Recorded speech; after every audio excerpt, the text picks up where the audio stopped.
മിശിഹായിൽ പ്രിയപ്പെട്ട സഹോദരരെ, നമ്മെ ഓരോരുത്തരെയും കർത്താവ് തെരഞ്ഞെടുത്തിരിക്കുന്നത് കർത്താവിന്റെ രക്ഷാകര ദൗത്യത്തിൽ പങ്കാളികളാവാൻ വേണ്ടിയാണ്. നമ്മളെ ഓരോരുത്തരെയും കർത്താവ് ചില നിയോഗങ്ങൾ സമർപ്പിച്ചിരിക്കുന്നു. അതനുസരിച്ച് നമ്മൾ ജീവിക്കേണ്ടവരാണ്. ചില ദൗത്യങ്ങളെ ഏൽപ്പിച്ചിരിക്കുന്നു. ആ ദൗത്യം കർത്താവിനോട് കൂടെ ചേർന്ന് നിന്നുകൊണ്ട് നമ്മൾ നിർവഹിക്കുമ്പോൾ നാം ഓരോരുത്തരും ആ രക്ഷാകര ദൗത്യത്തിൽ പങ്കാളികളായി ചേരുന്നു. അതേപറ്റിയാണ് ഇന്നത്തെ വായനയിൽ നാം ധ്യാനിക്കുന്നത്. ഉൽപ്പത്തി പുസ്തകം 10-ാം അധ്യായം 1 മുതൽ 10 വരെയുള്ള വായനകൾ നാം വായിക്കുന്നത് നോഹയെ പറ്റിയാണ്. നമുക്കറിയാം, ഭൂമിയിൽ പാപം പെരുകിയപ്പോൾ ദൈവം ഭൂമിയെ ജലപ്രളയം മുഖേന നശിപ്പിക്കുന്നു.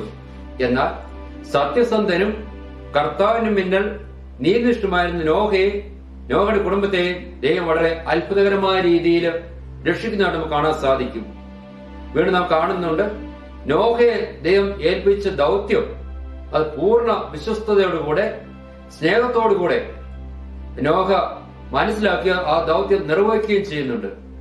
തന്റെ തെരഞ്ഞെടുപ്പിൽ പ്രധാനമായ കാരണം നോഹ മനസ്സിലാക്കിയിരുന്നു. അങ്ങനെ ജലപ്രളയത്തിന് ശേഷം നോഹയുടെ കുടുംബത്തിൽ നിന്നാണ് ഒരു പുതിയ ജനത ഉത്ഭവിക്കുന്നത്. അതുകൊണ്ടാണ് ഞാൻ പറഞ്ഞത്, നമ്മെ ഓരോരുത്തരെയും ചില പ്രത്യേക കാര്യങ്ങൾക്കായി ദൈവം തെരഞ്ഞെടുത്തിരിക്കുകയാണ്. നാം പ്രാർത്ഥനയിലൂടെ നീതിനിഷ്ഠരായി ദൈവത്തിന്റെ സന്നിധിയിൽ വർത്തിക്കുമ്പോൾ, സത്യസന്ധരായി പ്രവർത്തിക്കുമ്പോൾ ആ തെരഞ്ഞെടുപ്പിനെ പറ്റി നമുക്ക് അറിവുണ്ടാവുകയും നാം ദൈവത്തിന് ഇഷ്ടമനുസരിച്ച് പ്രവർത്തിക്കുകയും ചെയ്യും എന്നുള്ള വളരെ വലിയൊരു സത്യമാണ് ഈ വായനയിലൂടെ ദൈവം നമ്മെ പഠിപ്പിക്കുന്നത്.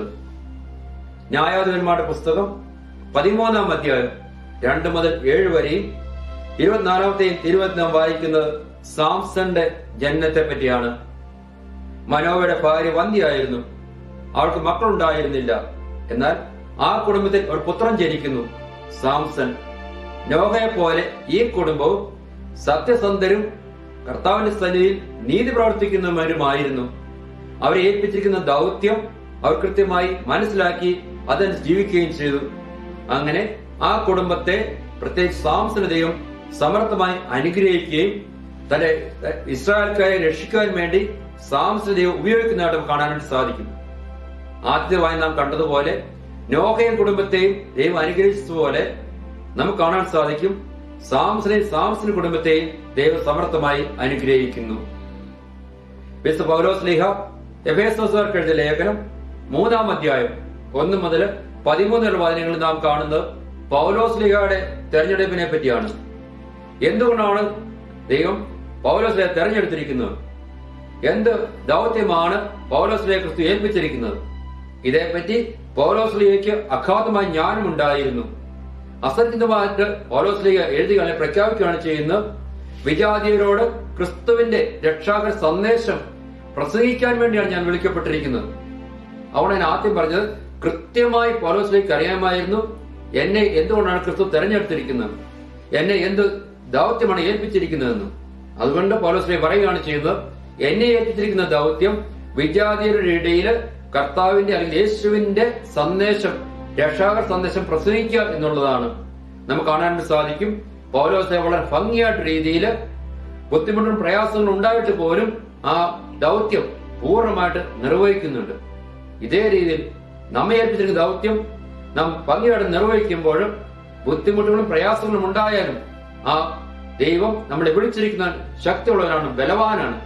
ആ ദൈവം നമ്മളെ ഒരിക്കലും ഉപേക്ഷിക്കുകയില്ല, മറിച്ച് നമ്മളെ സമർത്ഥമായി അനുഗ്രഹിക്കും എന്ന് ഈ വായന നമ്മെ ഓർമ്മിപ്പിക്കുകയാണ് ചെയ്യുന്നത്. വിശുദ്ധ ലൂക്കായുടെ സുവിശേഷം 1-ാം അധ്യായം 57 മുതൽ 66 വരെയുള്ള തിരുവചനങ്ങൾ നാം വായിക്കുന്നത് സ്നാപയോഹന്നാന്റെ ജനനത്തെ പറ്റിയാണ്. നമുക്കറിയാം, എലിസബത്തിനും സക്കറിയയ്ക്കും കുട്ടികളില്ലായിരുന്നു, സന്താനങ്ങൾക്കില്ലായിരുന്നു. എന്നാൽ അവർ കർത്താവിനോട് വളരെ അടുത്തിരുന്നവരായിരുന്നു. പ്രാർത്ഥനയിലും പരിത്യാഗത്തിലും അവർ ദൈവത്തിന്റെ ഇഷ്ടം അനുസരിച്ച് ജീവിച്ചവരായിരുന്നു. അത് അവർ നീതിനിഷ്ഠരും കർത്താവിന്റെ മുന്നിൽ പ്രീതികരമായ ജീവിതം നയിച്ചവരുമായിരുന്നു. കുട്ടികളില്ലായിരുന്നിട്ടും എന്താണ് സംഭവിക്കുന്നത്? ആ പ്രാർത്ഥനയിൽ അവർ എപ്പോഴും സന്നിഹിതരായിരുന്നു. അവരെ ഏൽപ്പിച്ചിരുന്ന ദൗത്യം അവർ ഭംഗിയായിട്ട് നിർവഹിച്ചു.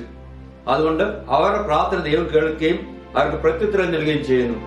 അതിന് നമുക്ക് കാണാൻ സാധിക്കും, ആ കുടുംബത്തിൽ നിന്നാണ് സ്നാപയോഹന്നാൻ ഉണ്ടാകുന്നത്. സ്നാപയോഹന്നാനാണ് യേശുവിന് വേണ്ടി വഴിയൊരുക്കിയത്. അപ്പോൾ അത്രയും വളരെ വലിയ അനുഗ്രഹമാണ് ദൈവം അവർക്ക് നൽകുന്നത്. അതുകൊണ്ടാണ് ഞാൻ പറഞ്ഞത്, നാം ഇന്നത്തെ വായന കാണാൻ സാധിക്കും. നോഹയാണെങ്കിലും, സാംസന്റെ കുടുംബമാണെങ്കിലും, പൗലോസ്ലീഹ ആണെങ്കിലും, എലിസബത്ത് ആണെങ്കിലും, സക്കറിയ പുരോഹിതനാണെങ്കിലും, സ്നാപയോഹന്നാനാണെങ്കിലും എല്ലാവരും അവരവരുടെ തെരഞ്ഞെടുപ്പ് പറ്റി ബോധവാന്മാരായിരുന്നു. അവരെ ഏൽപ്പിച്ചിരിക്കുന്ന ദൗത്യം ഭംഗിയായിട്ട് നിർവഹിച്ചു. അപ്പോൾ നാം ഓരോരുത്തരും യേശുവിന്റെ പിറവി തിരുനാൾ ആഘോഷിക്കുന്ന ഈ വേളയില്, ഈ തയ്യാറെടുപ്പിന്റെ സമയത്ത് നാം ഓരോരുത്തരും കണ്ടുപിടിക്കുക, എന്നെ എന്ത് ദൗത്യമാണ് ഏൽപ്പിച്ചിരിക്കുന്നത്, എന്നെ എന്തുകൊണ്ടാണ് ദൈവം തെരഞ്ഞെടുത്തിരിക്കുന്നത്, ആ തെരഞ്ഞെടുപ്പിലൂടെ എന്താണ് ദൈവം ആഗ്രഹിക്കുന്നത്, കർത്താവിന്റെ രക്ഷാകര ദൗത്യത്തിൽ പങ്കാളിയാവാൻ എനിക്ക് സാധിക്കുന്നുണ്ടോ എന്ന് വളരെ വലിയൊരു പ്രസക്തമായ ചോദ്യമാണ് നമ്മൾ ചോദിക്കേണ്ടത്. നോഹയെ ദൈവം ഉപയോഗിച്ചതുപോലെ, തെരഞ്ഞെടുത്തതുപോലെ, സാംസൺ കുടുംബത്തെയും തെരഞ്ഞെടുത്തതുപോലെ, ദൗത്യം ഏൽപ്പിച്ചതുപോലെ, പൗലോസിനെ തെരഞ്ഞെടുത്തതുപോലെ, ദൗത്യം ഏൽപ്പിച്ചതുപോലെ, സക്കറിയ പുരോഹിതനെയും എലിസബത്തിനെയും സ്നാപയോഹന്നാനെയും തെരഞ്ഞെടുത്തതുപോലെ, ദൗത്യം ഏൽപ്പിച്ചതുപോലെ നമ്മെ ഓരോരുത്തരെയും തെരഞ്ഞെടുത്തിരിക്കുകയാണ്, നമ്മെ ദൗത്യം ഏൽപ്പിച്ചിരിക്കുകയാണ്.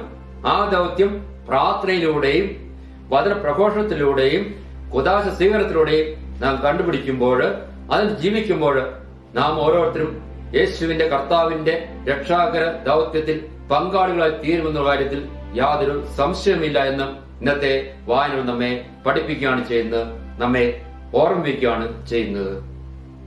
നമുക്ക് പ്രാർത്ഥിക്കാം. പിതാവായ ദൈവമേ, ഇന്നത്തെ വചനത്തെ ഞങ്ങൾ നന്ദി പറയുന്നു. ഒരിക്കൽ കൂടി യൂട്യൂബിലെ വചനം ശ്രമിക്കുവാനായിട്ട് അങ്ങനെ അവസരം നൽകിയല്ലോ. നോഹയെ പോലെ, സാംസനെ പോലെ, സക്കറിയ പുരോഹിതനെ പോലെ, എലിസബത്തിനെ പോലെ, സ്നാപയോഹന്നാനെ പോലെ ഞങ്ങൾ മനസ്സിലാക്കുന്നു അങ്ങ് ഞങ്ങളെ തെരഞ്ഞെടുത്തിരിക്കുന്നു. പ്രത്യേകിച്ച് മാമോദിസയിലൂടെ ഞങ്ങളെല്ലാം വിശുദ്ധീകരിച്ചിരിക്കുന്നു. ഞങ്ങളുടെ ഈ തെരഞ്ഞെടുപ്പ് ഞങ്ങൾ നന്ദി പറയുന്നു. യേശുവേ, അങ്ങയുടെ രക്ഷാകര ദൗത്യത്തിൽ പങ്കാളികളാവും ഞങ്ങളെ സഹായിക്കണമേ. തെരഞ്ഞെടുപ്പിലൂടെ ഞങ്ങൾ ഓരോരുത്തരും അങ്ങ് ദൗത്യം ഏൽപ്പിക്കുന്നു.